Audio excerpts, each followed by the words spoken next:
Angkatan bersenjata Rusia terus melancarkan operasi sapu bersih di wilayah Kursk. Penerbangan taktis operasional dan angkatan darat, serta artileri menggempur personel, tenaga kerja dan perangkat keras angkatan bersenjata Ukraina di berbagai lokasi diantaranya dekat Agronom, Bondarevka, Viktorovka, Gornal, Guyevo, Zamostie, Zaoleshenka, Kazachialoknya, Perviknyazhi, Kolmakov, Kositsa, Kurilovka, Lebedevka, hingga Yunakovka, wilayah Sumy.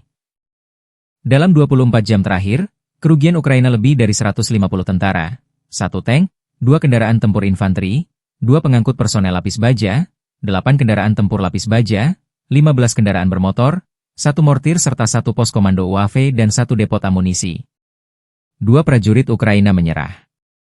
Sejak Volodymyr Zelensky memerintahkan operasi menyerbu Kursk awal Agustus 2024 lalu, kerugian angkatan bersenjata Ukraina berjumlah lebih dari 64.845 tentara, 383 tank, 293 kendaraan tempur infanteri, 255 pengangkut personel lapis baja, 2.127 kendaraan tempur lapis baja, 2.295 kendaraan bermotor, 508 senjata artileri, 52 peluncur MLRS, termasuk 13 HIMARS dan 7 MLRS buatan Amerika Serikat.